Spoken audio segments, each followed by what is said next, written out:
It's Christmas time, 1973. My mom is in the kitchen making Christmas cookies. And I'm 21 months old. I totter into the kitchen undetected.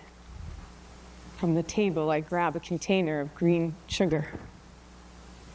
I sneak off into the living room undetected. I sit down with my prize. I get the lid off, and I dig in like it's my job. This sugary amazingness, green, but I don't care, and I'm eating it all, licking my fingers, putting my mouth and my tongue in this container. I have to work quickly before my mom might find me. And next thing I know, I've done it. I've eaten it all. I've done it. I've eaten it all. I don't know at what point my mom finally catches me, but I do know this. I'm a mess.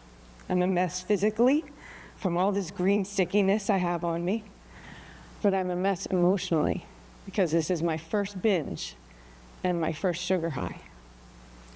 This moment would repeat itself in my life for the next 52 years, for I believe it is this moment that began a lifetime of food addiction and eating disorder. I don't remember a lot about my elementary years, but I remember a lot about food. I remember that my mom would stock our home with lots of good, healthy foods, and that whenever anything unhealthy or junk food came into the house, well, it was gone in an instant. I remember that my grandfather called me Alice, the human vacuum cleaner. I guess because I ate a lot of food. I remember that conversations would often go to my eating habits, and then my grandfather again was known for saying this phrase about me. He would say, well, I'd rather pay her board than board her. And as a kid, I don't really think I understood that he was saying that he'd rather pay one bargain price for someone else to take care of me and feed me than to have to pay the a la carte price to feed me for all the food I was going to eat. Ow, Grandpa.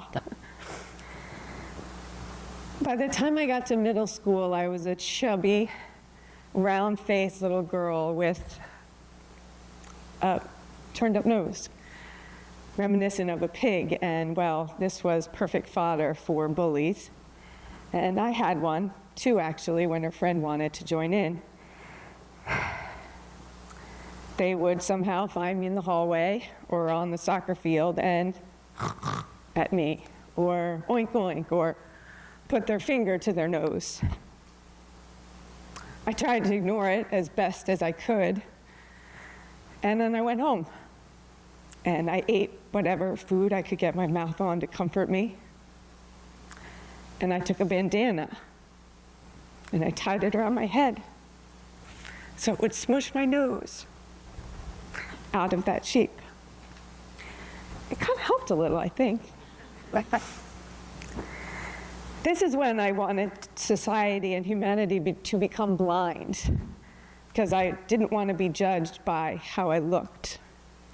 But I quickly realized that likely something else would take its place. Would I be judged by how my voice sounded, or was my skin soft enough? When was I going to be judged for what I had inside? In high school, I was a good student. I worked hard. I smiled a lot. Smiley Alice, a lot of teachers called me. I ran cross country and track, not because I was an athlete or particularly good at running, but because I was always trying to slim down. I don't really think I knew I had an eating disorder until the end of my senior year, when I decided to really control my eating with restrictive diets. My mom had been on Weight Watchers, so I knew that was an option, but instead I decided to try Nutrisystem. I used all the money I was earning at a local supermarket, no coincidence there, and I bought the food that Nutrisystem was offering, and for about 2 months, that's what I ate, and I lost weight. and I looked good, I thought, from the outside, but I obviously wasn't doing well because I was binging not on sugar, but on mushroom caps and pickles because they were unlimited foods in their eating program. This set me up for a freshman year in college of chaos and contradiction. I earned a 4.0, but my eating was insane. From all accounts from the outside, looked like I was doing well. I was in the honors program, I rode crew, and I was in some plays.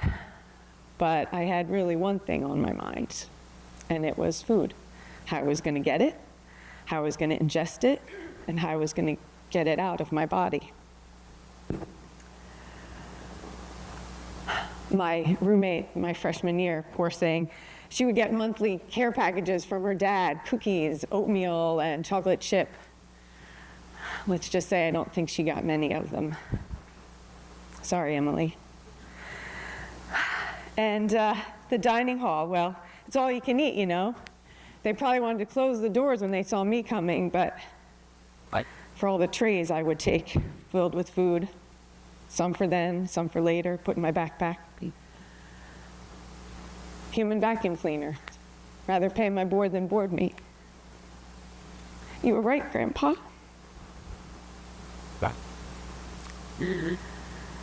So college went on, and I was stuck. I was stuck in this cycle of diet, restriction, binge, self-hate, new diet, new restriction, new binge, new self-hate. While other kids were out at parties drinking, I was out at parties eating, home eating, and then figuring out how I was going to atone for these dietary transgressions. At some point, I got myself into an outpatient treatment program at Carrier Clinic. I did a half-day women's program and a half-day eating disorder. My doctor prescribed antidepressants and group therapy. I had group session after group session. Around that time, I also found OA, Overeaters Anonymous, a 12-step program for food addicts and eating disorder sufferers. Yeah. It's likely that these rooms, these circles, saved my life.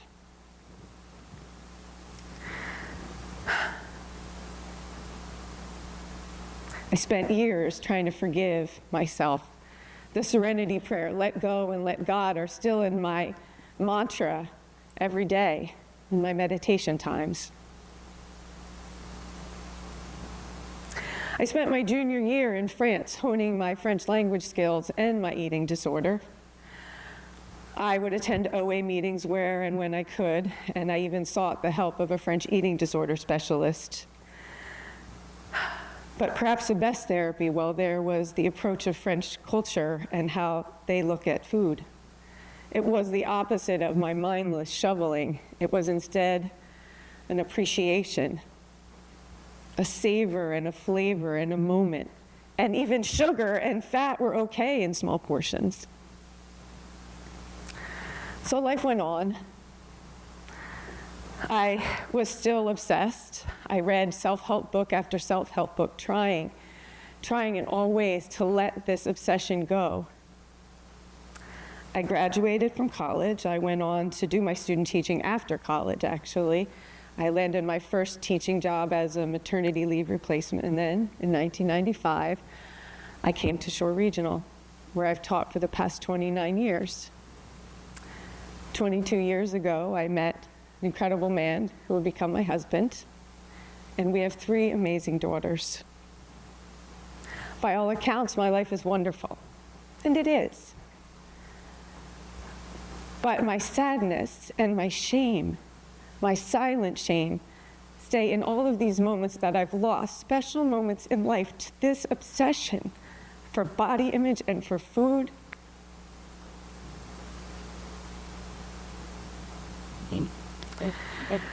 So why do I share this journey with you? First, because globally eating disorders are on the rise. teens and adults alike, more than ever before, are suffering from disordered eating. Women in the United States, 69 to 84% of them suffer body dissatisfaction and want to lose weight. Even more striking, perhaps, eating disorders are second in mortality of psychiatric disorders to that of opiate addiction. I also share this journey with you because I feel that in many ways I'm a better person, a better teacher. I'm better because I dive into things, whether it's food or my job, with passion, open heart, and open mind. I'm better because I take risks. I try new things. I try new diets. I try new teaching methods. I try a TED Talk. I am better because I know that life is about progress, not perfection. I'm better because I know we all have a story and we all are fighting a demon. I wonder if society can stop. I'm also wondering, I have so many great friends that suffer too. These statistics that I just mentioned, they suffer from these. I've seen these statistics in myself, some in my students, and in some of my friends. Some of the most capable, competent, loving women I know are uncomfortable in their own skins. What are we doing to ourselves? Why do we get down on our knees for some impossible societal thing that says we have to be a certain way? I wonder if we have the wherewithal to fight it, to stop the buying in and the selling out for a slim figure. I wonder if we have the wherewithal to hold the mass media and the fixed images responsible for perpetuating this impossible way of looking. I wonder if we have the wherewithal to accept all body shapes and sizes and focus not on weight, but on health of body, mind, and soul. I wonder that if right now in this moment, we can all accept ourselves, all the perfectly imperfect parts of ourselves, and hug ourselves. Can you try it with me? Stay like that if you can, if you feel comfortable. I wonder if we can, like the very hungry caterpillar in Eric Carle's iconic book, who after a weekend of binging on junk food and finally realizes that his way into healthiness is through eating a leaf. I wonder if, like him, we could go into our figurative cocoons and take stock, block out all of the impossible messages, all of the own impossible messages we give to ourselves, and bloom into our true selves, free of obsession, free of past trauma, and be our own true butterflies. Thank you. Thank you.